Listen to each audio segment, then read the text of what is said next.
On the 6th of December 1921, negotiations ceased between delegates from the self-proclaimed Irish Republic and representatives from the British government, which led to both sides signing what would become known as the Anglo-Irish Treaty.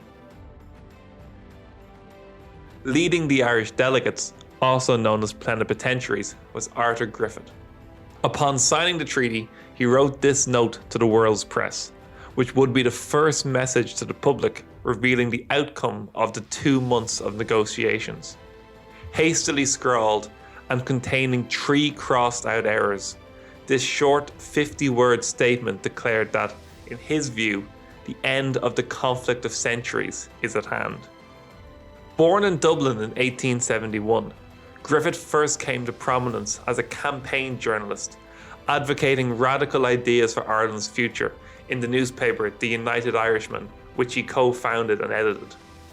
These included the notion of Irish MPs withdrawing from Westminster to create their own parliament in Dublin, a policy summed up in 2 words, Sinn Féin, ourselves alone, which would become the name of the political party that he established in 1905. Griffith's party was relatively small, and while neither he nor the party were directly involved in the 1916 Easter Rising, journalists and the British authorities associated the rebellion with Sinn Féin. This resulted in Griffith's arrest and the Easter Rising originally being known as the Sinn Féin Rebellion. Sinn Féin quickly became a Republican party, and Griffith stood down as party president in 1917 in favour of Eamon de Valera. In 1918, Griffith was elected to the first Dáil and was acting president from June 1919 until December 1920, when de Valera was in America. Griffith led the truce negotiations in London when the Irish delegation was sent over by de Valera in October 1921. Lasting 2 months, the negotiations concluded with the signing of the Anglo-Irish Treaty. Although he was not happy with all the terms of the treaty, Griffith was informed by the British Prime Minister David Lloyd George that, if not signed, then the truce that ended the War of Independence would cease, and he believed that the Irish Republican Army were not strong enough to fight again. Upon signing the treaty, he wrote this note to tell the world about the outcome and his reasoning for signing it.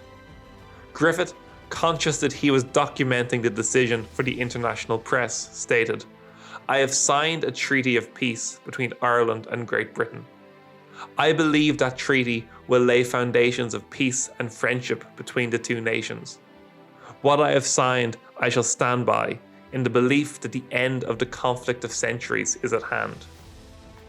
One of the fascinating things about this note is how he originally wrote that he had signed the agreement in the hope that it would end centuries of conflict, before deciding to strike a more assertive tone by using the phrase "in the belief."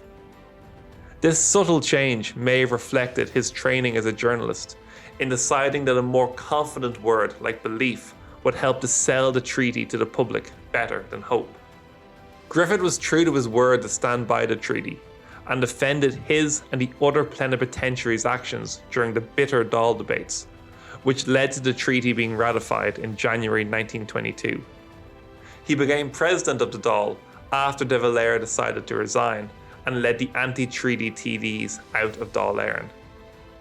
Griffith died of a brain hemorrhage in Dublin on the 12th of August 1922.